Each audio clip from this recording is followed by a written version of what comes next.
On me demande souvent qu'est-ce qui m'a donné envie de me convertir à l'islam. Et la réponse, elle est tellement longue que je ne peux pas la faire en une seule vidéo.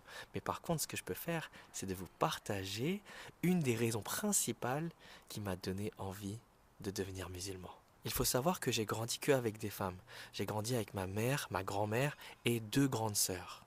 Et donc j'ai toujours grandi avec cette valeur d'importance et de respect envers la femme depuis tout petit. Et un jour, j'ai entendu dire qu'en islam, la femme a une place très importante, elle est très respectée. Alors bien sûr, ça a attiré mon attention parce qu'il y avait un énorme contraste entre ce qu'on venait de me dire par rapport à la place de la femme dans l'islam et ce que les médias occidentaux disent par rapport à l'islam. Et je me suis rendu compte, après avoir fait mes recherches, qu'en fait, tout ce que les médias occidentaux disent par rapport à l'islam sont des mensonges. Ils déforment la réalité.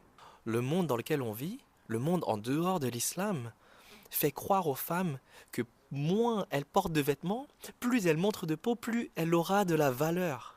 Mais c'est de la folie. Alors qu'en islam, c'est tout l'inverse.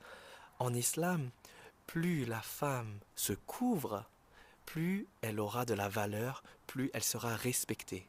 Et cela fait bien plus sens, n'est-ce pas? En islam, Allah nous rappelle que la valeur de la femme ne se repose pas que sur sa beauté physique.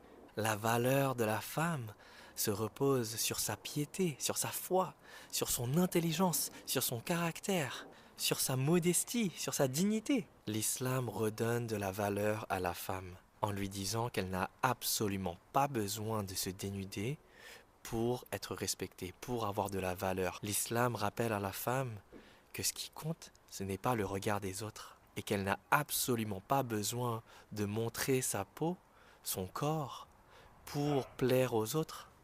Elle doit plutôt plaire à son Seigneur, à Allah seulement, en s'habillant d'une manière modeste, en gardant et en préservant sa dignité. L'islam nous rappelle que la vraie beauté se trouve dans le cœur. Au final, l'islam redonne du pouvoir à la femme. Et le monde en dehors de l'islam, il déteste ça. Les hommes qui ne sont pas musulmans, ils détestent ça parce que tout ce qu'ils veulent, c'est de voir des femmes dénudées. Tout ce qu'ils veulent, c'est d'avoir le contrôle sur les femmes.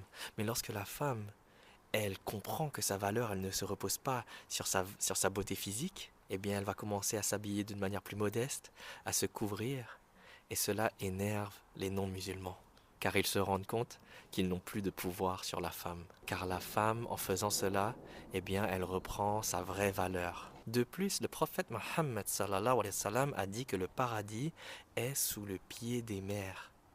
C'est magnifique. Ça veut dire que respecter sa maman est un des moyens les plus sûrs d'atteindre le paradis. Donner naissance à une fille, c'est également une bénédiction. Et le prophète Mohammed sallallahu alayhi wa sallam a également dit: les meilleurs d'entre vous sont ceux qui sont les meilleurs envers leur épouse. Alors vous voyez à quel point la femme, elle est respectée en islam. C'est tellement magnifique. Et ça, vraiment, ça a été un point clé pour m'intéresser plus à l'islam. En plus de ça, lorsque vous ouvrez le Coran, la première sourate, le premier chapitre, c'est Al-Fatiha. Et Al-Fatiha porte un autre nom qui est la mère du livre. C'est la mère du Coran. Le tout premier chapitre qui se trouve dans le Coran, c'est la mère du Coran. Vous trouvez pas ça magnifique? Ça vous fait pas réfléchir un peu plus sur l'islam, sur la valeur et la place que la mère et que les femmes ont en islam? Les femmes sont très respectées et très haut placées en islam. Ça n'a rien à voir avec tous les mensonges qu'on a pu entendre dans les médias occidentaux.